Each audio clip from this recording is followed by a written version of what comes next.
How's it going, everybody? Welcome in to another episode of the Mavs Step Back Podcast. I'm your host, Dalton Trigg.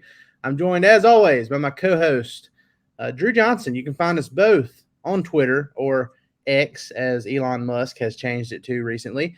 You can find me at Dalton_Trigg. You can find Drew at Coach Drew 33. I refuse to change the little bird logo under our names, though. That's going to stay there. I'm not putting an X there. Sorry, it just Elon. Doesn't feel right. It's not right. I don't. It doesn't feel right. It'll always be Twitter. I don't know what he's doing, but it's not. He's not fooling me. It's still Twitter. But anyway, you can find all of our content over there on Twitter. You can go to DallasBasketball.com and find numerous stuff that I've written over there. And then we've got our guy Grant Afseth, who is actually in Japan covering the FIBA World Cup for us. So shout out to Grant.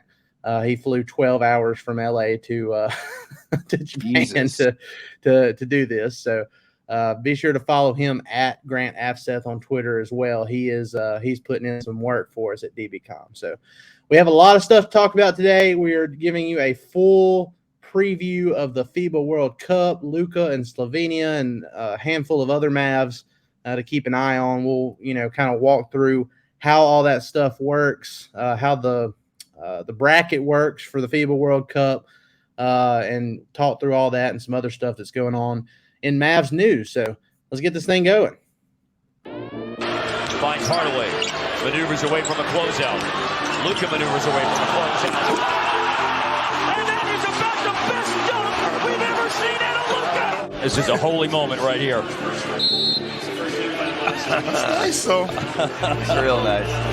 Been a timeout call, but we ain't going nowhere. We're going to let you look at this again a time or two. Look at that face. Hi, this is Luka Doncic, and you're listening to the Mavs Step Back Podcast.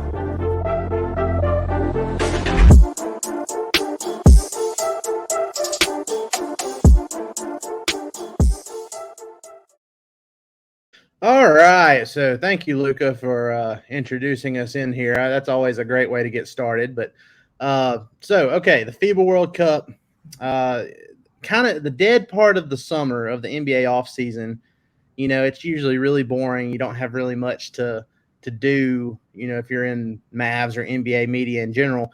But we've had a really unique summer where Dirk's Hall of Fame stuff and now the FIBA World Cup paired with, some of the interviews you and I have done with, several Mavs rookies this offseason. We've kind of pieced together a really productive and fun offseason, and it's been great. I mean, we filled in the gap pretty well, and it's fun that we're going to kind of roll on through this World Cup and right on into Mavs training camp, and next thing you know, the season will be started again. So lots of fun stuff.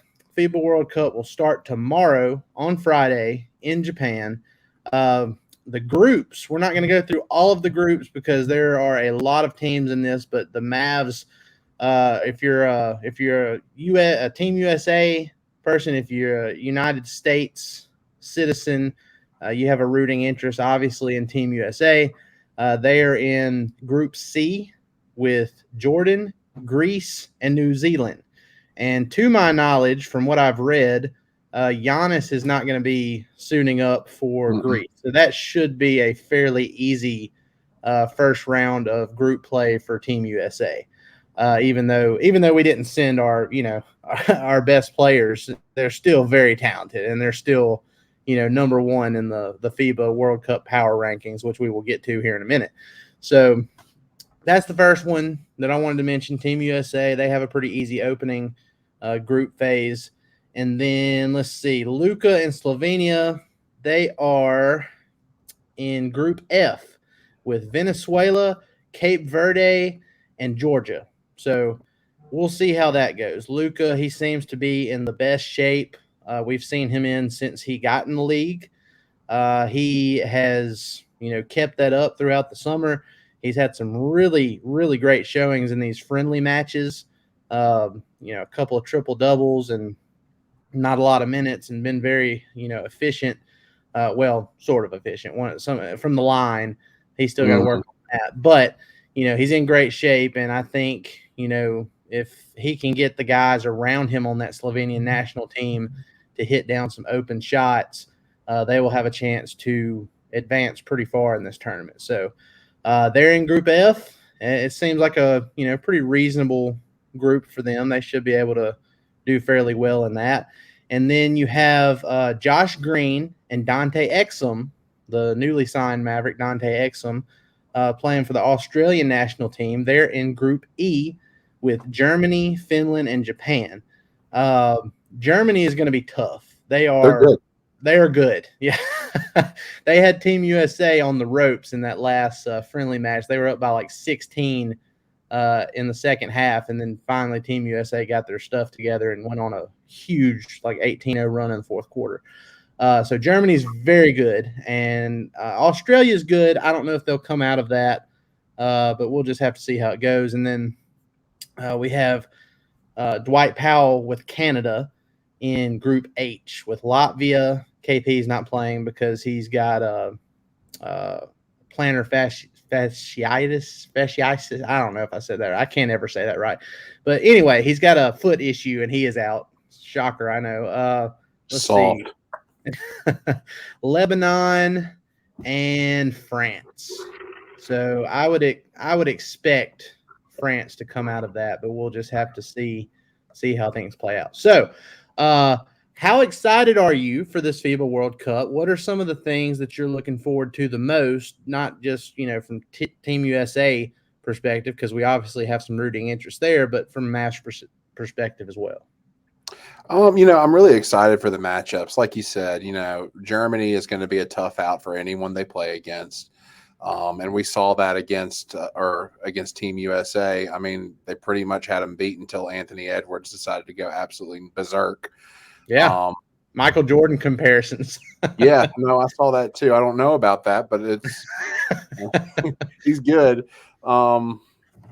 Let's wait and see what he does this year in the league before we start really hammering those home.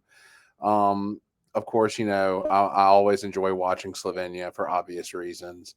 France is always fun to watch because of Wembanyama. Is Gobert playing for them again this year? Yes. Yeah, Gobert will be playing. So and I've seen these videos online. I've seen these videos online where he's been, shooting a bunch of threes. Not just in practice, like some of the friendly games, I think he's been shooting some threes too. So he's trying to expand his game out to being a stretch five. But I feel like he does that every time international basketball comes up. And then when it gets to the NBA, he completely forgets it and goes back to what he is. I mean, he's a good player, but he's so limited. So, I mean, I'd like to see him actually try that in the league. Sounds to me like he's trying to do a Wembanyama impersonation. He's threatened that he's not going to be the best French big man. Not that guy. But of course, Australia is always going to be solid. They've been solid in years past, and they play really good basketball over there. They have really good players. Those boomers can play defense. They can play. They're just tenacious, hard-nosed. But I'm going to tell you what, Canada might actually be the most competition for Team USA overall.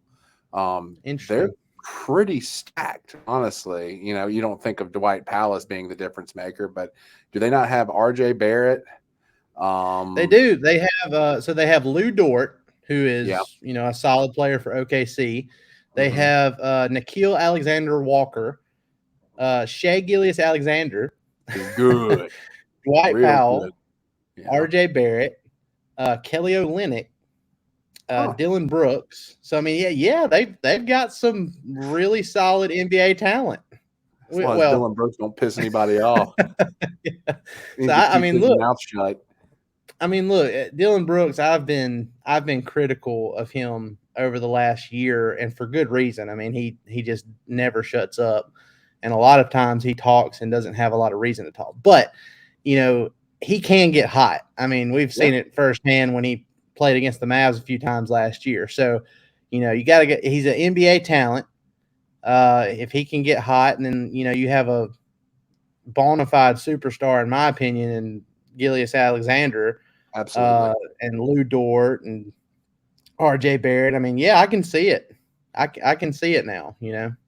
they have enough, especially with the roster Team USA has this year compared to what they could have. I mean, they're still really good. They still warrant having that top spot in the FIBA World Cup power rankings. But based on what it could, and instead of LeBron and KD and all those Kyrie Irving and all those guys, you've got Jalen Brunson and Anthony Edwards and Austin Reeves. So they're still very talented, but I could see some potential for an upset, and I'm really excited to see how it goes. And obviously, people watching this, if you do want to follow along and watch the FIBA World Cup, I believe they are streaming it on ESPN Plus, or if you want to use the Courtside 1891 app, which is connected with FIBA basketball and everything. If you want to use that and sign up, you can use the promo code DBCOM, DBCOM, and you will get 20% off on whichever package you choose, to stream the World Cup through them. So that's who I'm using to stream it. If you guys want to do it, be sure to take advantage of that and get 20% off. DJ, the way they do the World Cup, international basketball, it's a little bit different than, what we're used to with NBA playoffs or like March Madness and stuff like that. They've got 2 rounds of group phase, and then after the group phases, they go into more of a traditional style tournament. So the tournament will be based on how the teams perform in the group phases. And I get it. I understand it like from a distance. I know I can look at the initial group phases and it's like, okay, well, these are the 4 teams within each group playing each other. And then, then you'll go to the second group phase. Well, then that's when it gets a little dicey. It's like there's so many different scenarios. And then they start like throwing all these teams in a saucepan and shaking them up and everything. And it gets kind of weird, but it keeps things very interesting. And, I'm curious to see, if we end up getting a matchup like Team USA versus Slovenia again, because they played a friendly match, but Slovenia was on the second night of a back-to-back when they played, and Luka got banged up in the game before that. So he unfortunately did not play in that game. And I would love, it was a 30-point loss for Slovenia. Yeah. So I would like to see that rematch at some point with Luka playing and see if it makes a difference. I don't know if Luka can do enough to, have Slovenia top Team USA, but I think it would be fun theater at the very least. I mean, especially with Luka going up against Jalen Brunson, after Brunson left the Mavs and went to the Knicks. So that would be a very cool storyline, and I hope it happens. But what are your thoughts on that? You think, well, let me rephrase. What do you think Slovenia's chances are of going really far in this tournament and potentially at least getting to like the semifinals? It really just depends on how healthy Luka can stay, because obviously they rely on him for a lot. But I mean, they have weapons. I'm looking at their roster right now. They have the Mike Tobey kid. I think he's from University of Virginia. He's solid, man. He's really good. Let's see. And they didn't have him when they started, when they initially started playing their friendly matches, their preparation matches for this. And he's now, joined them again. So, that's something to keep an eye on going into this. And the Blazic kid isn't bad either. I might be butchering these names, honestly. I'm right there with you. Is Blazic. He's not bad. You got Zoran Dragic, which I mean, isn't he Goran Dragic's brother? Yep. Got the pedigree. He's not bad. So I mean, he's got stuff around him. He's got some shooting around him. But at the same time, if they don't have him, they're toast because they need a playmaker, and he does all of that for them. So, how far they go is really determined by how much Luka can play and stay healthy. Do I worry about his usage rate? Absolutely. Always. Well, I won't worry about it as much with the Not Mavs so this much. season. Not for the Mavs. But, for Slovenia, it's going to be up there pretty high again. Before we got Kyrie, it's kind of eerie how much these two situations mirror each other. But no, if Luka can stay healthy, Luka is arguably the best player in the league, if not top 5. I agree. I think he's the best player in the FIBA World Cup.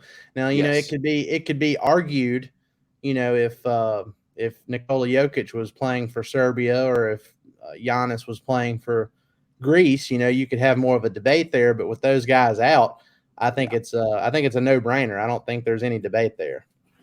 Some USA guys will try to say Anthony Edwards, but I haven't seen enough of Anthony Edwards being dominant to really even put him in that conversation. He looked good against Germany, but he's not there yet. He's got the tools, but he ain't got the jump shot yet, and that's the big thing for him. He's got to develop a jumper for us to really even consider that. Oh yeah.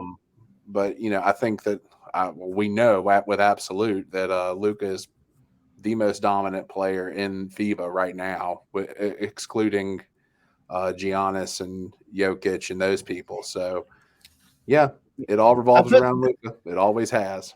I put this on my Twitter page yesterday. I did a poll, and I'm going to leave the poll open for a full week and just see how it plays out. But, people think that I've had a couple people think that, this is hyperbole, that when I say that if Luka retired right now, he'd be in the Hall of Fame, the Naismith Basketball Hall of Fame. Retire at 24 years old. And I mean, you gotta take into consideration. I mean, it's not just his NBA accomplishments, which have been pretty dang impressive. 4 All NBA first team selections in 5 seasons is hysterical. It's so funny. It's great. But the All-Star appearances, he's already taken his team to the Western Conference Finals. One Rookie of the Year. There's so many NBA accolades. He has playoff averages of 33 points, almost 10 rebounds, and 8 assists per game.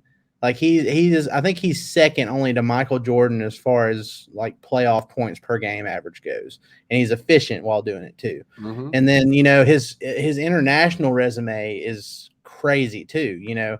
Before he flew over to New York for the draft in 2018, he helped Real Madrid win the EuroLeague championship and won the MVP in the EuroLeague championship.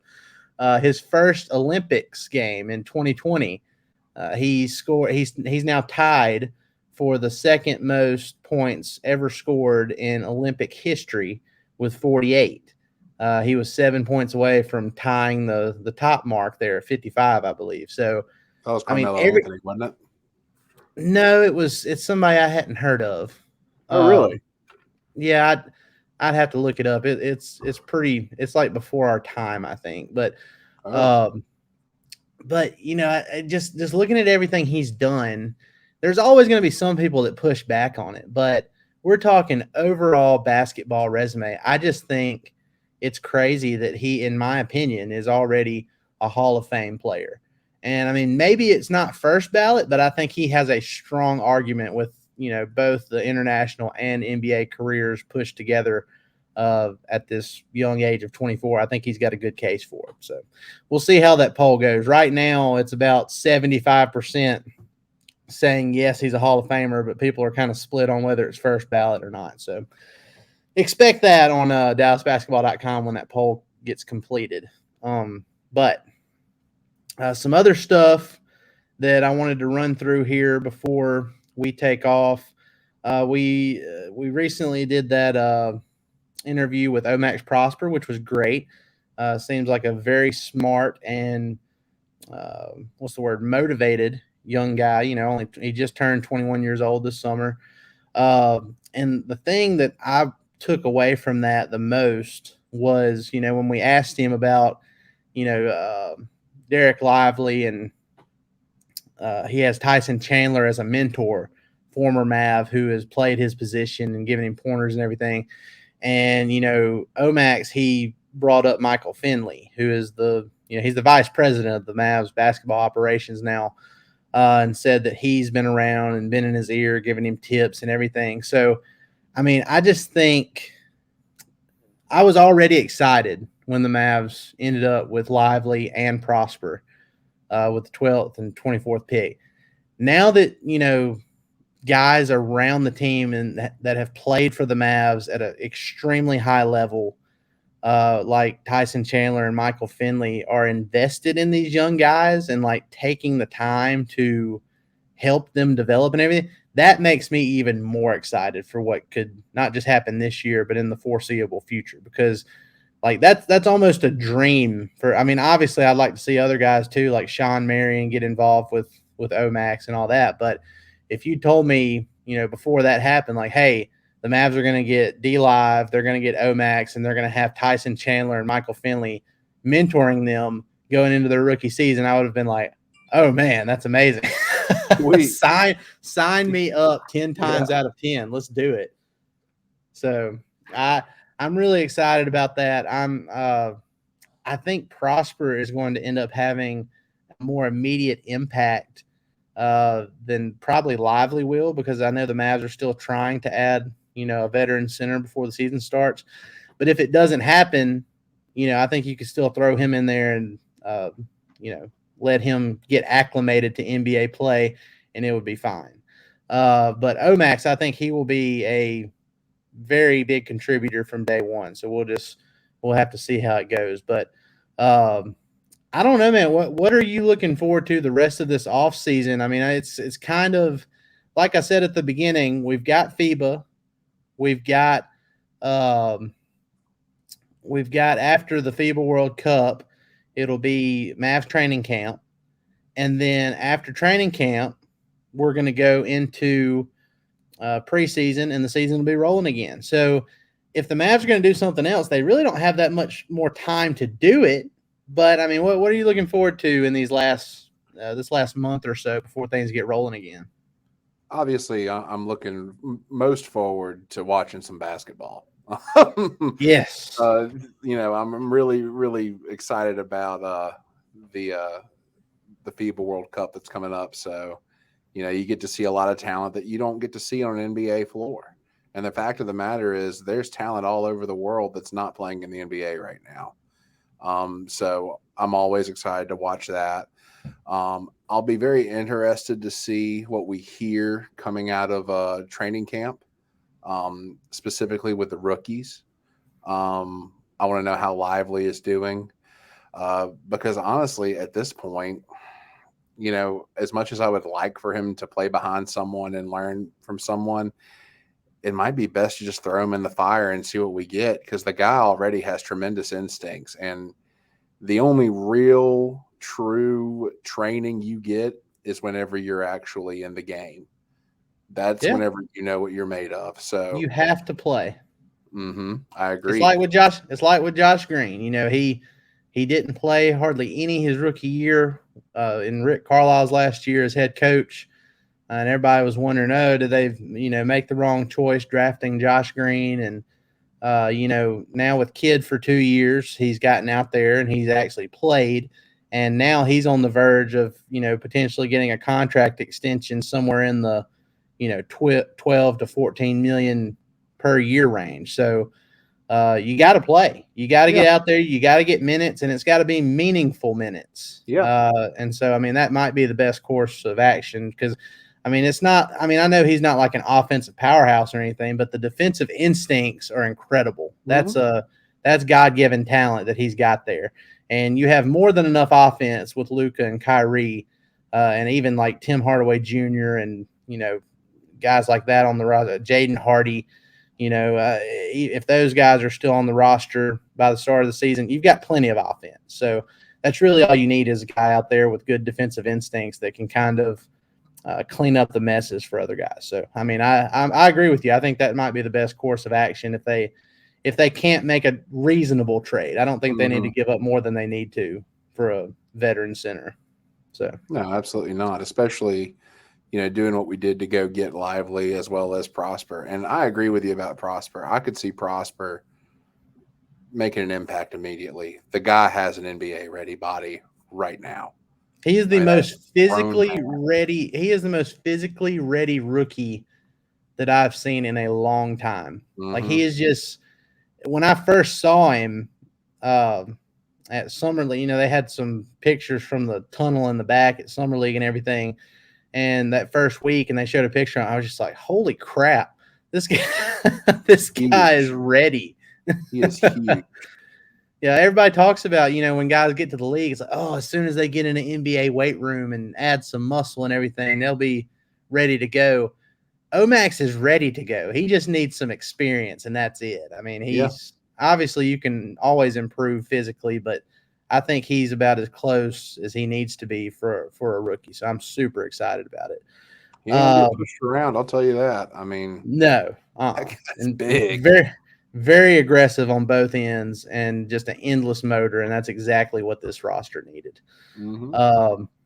Some cleanup items before we get out of here. So we've been hearing all summer that the Mavs are either going to trade or waive JaVale McGee. Well, they haven't been able to find a trade partner for him. So before the August 31st deadline, it's been reported by multiple people, Mark Stein, Sham Charania, that he is going to be waived, stretched and waived. So he's got $11 million remaining on his contract for these next 2 seasons. That's going to be stretched out over 5 years. It's going to be a cap hit for the Mavs of about 2.4, 2.5 million for the next 5 years. So not that significant. That's veteran minimum money cap hit. And then obviously the salary cap rises every single season. So I would have preferred them just pay it up front to JaVale and not stretch it and have that issue. But, I don't think it's going to be significant either way. So that's happening. Apparently the Mavs are bringing back Markieff Morris. But, initially that's what Charania reported. But then Mark Stein came back and said that it is a non-guaranteed deal, which tells me that basically they're bringing Markieff Morris in for a training camp invite. So he might not be on the team by opening night. We'll just see how training camp goes. Let's see here. Steph Curry went on the Gilbert Arenas show. I think it's Gil's Arena is the name of his podcast that he does. And he was asked who's got next, like who's the next guy in line for all the major accolades, the championships, MVPs, all that stuff. And Steph, he named a bunch of people that could be next, but he said Luka, and I'm quoting Steph here, Luka, let me see, hold on. Oh, here we go. Yeah, he said Luka's the guy, obviously, that's right on the precipice of all those accolades. Just what he's about as a player, it's about that threshold of just how do you crack through. I hope it's not now, but when you play against him, you can feel it. So big praise from Steph Curry, 4-time champion. He's revolutionized the game with his shooting. Hearing stuff like that. I mean, I know we hype up Luka all the time. It's warranted because of his play, but it's good to hear stuff like that from, opposing players and champions, like Steph Curry, saying that Luka, you can just feel that he's on the precipice of the big things. So that's awesome. He's playing with a former champion, Kyrie Irving, for at least 3 more years, unless something weird happens. But he's got a revamped roster, and we are going to enjoy every bit of it. Oh, yeah. So, guys, that's going to do it for another episode. Appreciate y'all coming in and listening every single week. I hope you enjoy the World Cup. Again, if you want to get 20% off and stream the World Cup on the Courtside 1891 app, use promo code DBCOM. That's DBCOM for 20% off on any package you choose. You can either do the single World Cup pass, or you can do like a annual subscription. So however you want to do it, be sure to do it. Be on alert for some t-shirt designs coming. We've got a really cool thing that we're doing to commemorate Dirk's Hall of Fame induction. That one is still in the works. I've got some DallasBasketball.com t-shirts that are really cool. I'm probably going to end up doing multiple designs for that one. And then we have a Luka Kyrie combo shirt that's still in the works as well. So all that's taken a little bit longer than what I initially wanted, but I'm thinking it's probably all going to hit at once, and we're going to have several t-shirt options that I'll be sending you some too, DJ. So guys, we appreciate it. Y'all have a great rest of your Thursday. Have a great weekend, and we will see you next week. Y'all try to stay cool out there in this unbearable heat.